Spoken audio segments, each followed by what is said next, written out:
Halo, perkenalkan nama saya Feby Evelyn Eksa. Di sini saya akan menjelaskan perbedaan dan perubahan kurikulum dari kurikulum 1947 sampai kurikulum paradigma baru. Yang pertama, kurikulum 1947 atau Rencana Pelajaran 1947. Kurikulum ini merupakan kurikulum pertama setelah Indonesia mencapai kemerdekaan. Tujuan utamanya adalah pembentukan watak, kesadaran bernegara, dan kesadaran bermasyarakat dengan pembahasan materi yang diserap dari kejadian sehari-hari dan kesenian. 2. Rencana Pelajaran Terurai tahun 1952. Hal yang paling menonjol dari kurikulum ini adalah konsep tematik, dengan maksud setiap rencana pelajaran harus memperhatikan isi dan dihubungkan dengan kehidupan sehari-hari. 3. Rencana Pendidikan 1964. Kurikulum ini mengambil konsep pelajaran aktif, kreatif, dan produktif. Pada kurikulum inilah siswa diberi kebebasan untuk melatih diri sesuai minat dan bakatnya. 4. Kurikulum 1968. Dengan memasuki Orde Baru, kurikulum ini juga bersifat politis. Tujuannya lebih ditekankan untuk mempertinggi mental, moral, budi pekerti, dan keyakinan beragama. Ciri khusus dari kurikulum 1968 ini adalah correlated subject kurikulum dan muatan materi bersifat teritoris. 5.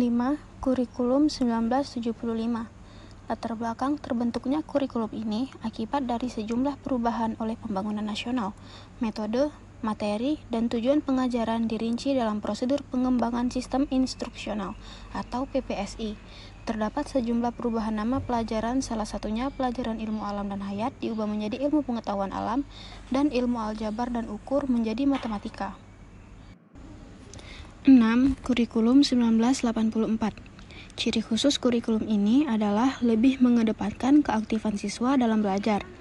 Pada kurikulum ini terdapat penambahan bidang studi, yaitu pendidikan sejarah perjuangan bangsa. Kurikulum 1984 membagi mata pelajaran siswa menjadi program inti dan program pilihan sesuai minat dan bakat untuk siswa SMA. 7. Kurikulum 1994.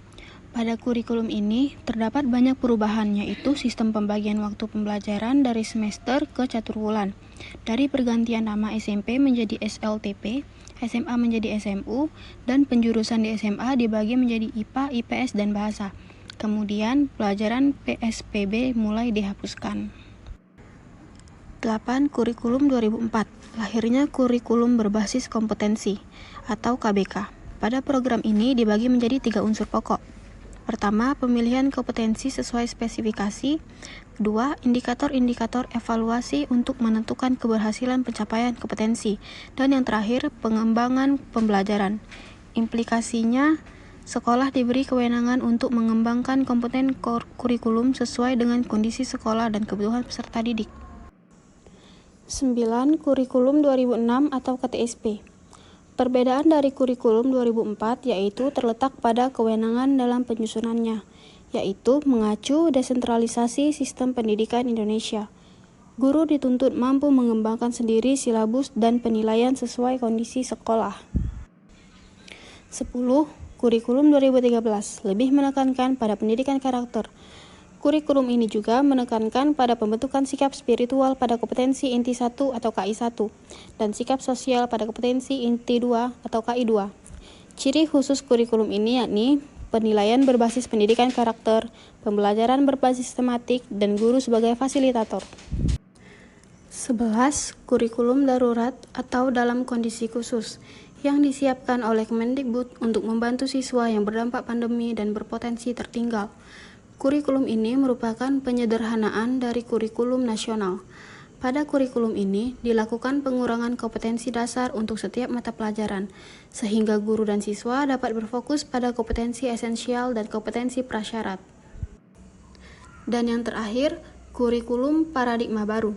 Kurikulum baru ini dinilai lebih fleksibel, dan kurikulum ini akan lebih berfokus pada materi yang esensial dan tidak terlalu padat. Hal ini bertujuan agar guru memiliki waktu untuk pengembangan karakter dan kompetensi. Baiklah, itu saja yang dapat saya sampaikan mengenai perbedaan dan perubahan kurikulum dari kurikulum 1947 sampai kurikulum paradigma baru. Sekian dan saya ucapkan terima kasih.